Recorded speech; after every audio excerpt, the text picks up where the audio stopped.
राहुल। आरती, आज सुबह से ही घर में बहुत चहल पहल है। आरती, आज रक्षाबंधन का त्यौहार जो है, 4 साल हुए आरती की शादी को। हर बार रक्षाबंधन पर ऐसी ही रौनक रहती है, लेकिन आरती का मन हर बार की तरह इस बार भी उदासी है। आरती ने सबके लिए खीर पूड़ी बनाई है। खीर पूड़ी की महक सारे घर पर बसरी हुई है।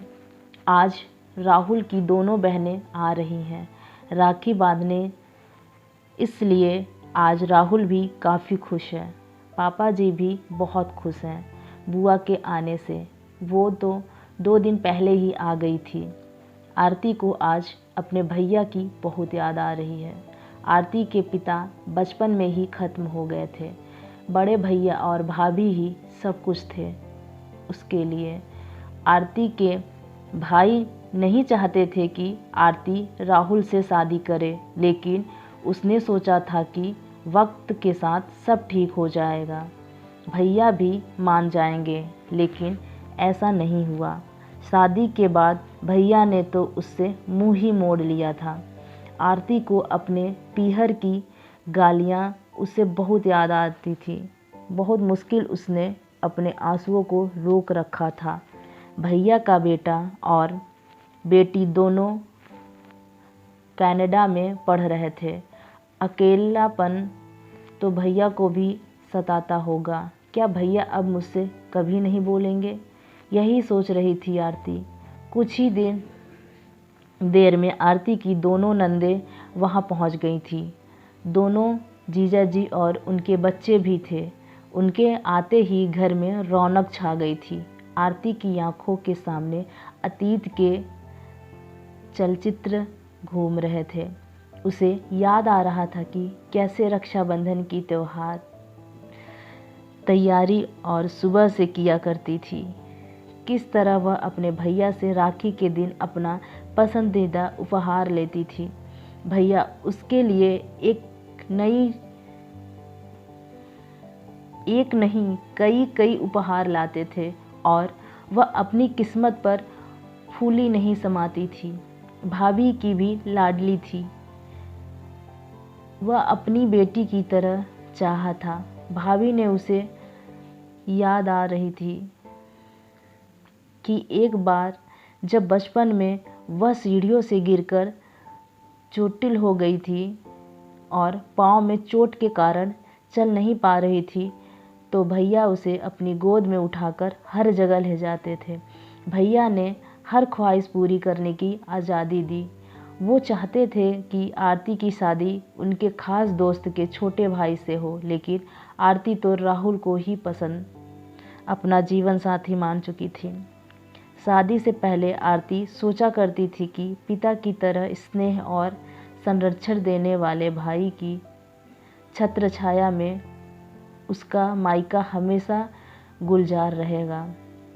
एक स्त्री ससुराल और मायके के बीच की दूरी बनकर खुद को पूर्ण समझती है, लेकिन भैया की मर्जी के खिलाफ शादी ने आरती का मायका छीन लिया था।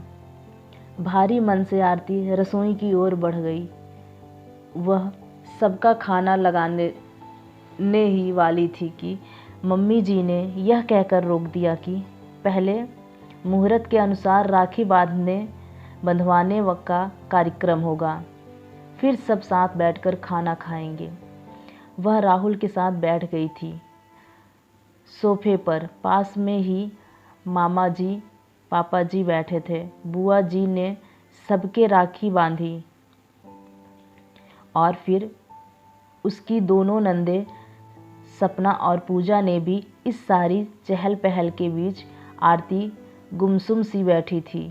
तभी अपनी नज़रों के सामने एक जानी पहचानी कलाई को देखकर वह चौंक गई। नज़र बिना उठाए ही सोचने लगी, ऐसा तिल तो मेरे भैया की कलाई पर है। उसे लगा कि उसे भ्रम हो रहा है। यह सोचकर वह सबका खाना लगाने के लिए रसोई की ओर बढ़ने लगी। तभी चिर परिचित आवाज़ कानों में गूंजी, राखी नहीं बांधोगी गुड़िया? सामने सचमुच भैया अपनी कलाई आगे करके खड़े थे और पास ही भाभी खड़ी मुस्कुरा रही थी। आरती अपने भैया के गले लग गई। भाई बहन का ये मिलन देख सबकी आंखें भर गई। फिर भैया बोले, अपनी बहन के होते हुए भाई की कलाई क्यों सूनी रहे? मैं तुमसे जरा भी नाराज नहीं हूँ। मैं समझता था कि स्नेह का अर्थ सिर्फ अपनों पर अपने निर्णय थोपने से पूर्व होता है। मैं गलत था आरती। तुम बहुत भाग्यशाली हो कि तुम्हें राहुल जैसा पति मिला है। तुम्हारी मम्मी जी ने हर राखी पर मुझे आने का न्योता दिया। इस बार उन्होंने मुझे मना ही लिया। आरती मम्मी जी को भावविह्वल होकर देख रही थी। तभी मम्मी जी बोली, आज बहुत खुशी का दिन है। आज भाई बहन भी फिर से मिलते हैं। अपने भैया को अपने हाथ से बनी मिठाई नहीं खिलाओगी आरती? आरती मुस्कुराते हुए बोली, मिठाई तो सबको खिलाऊंगी, मेरे भैया जो आए हैं। बरसों बाद भाई को राखी बांधकर आरती बहुत खुश थी। परिवार खुशी से झूम रहा था। आरती बहुत खुश थी। आरती को सबसे अच्छा गिफ्ट मिला था भैया का प्यार। आरती ने भगवान से प्रार्थना की कि वह हर साल अपने भैया को ऐसे ही राखी बांधती रहे।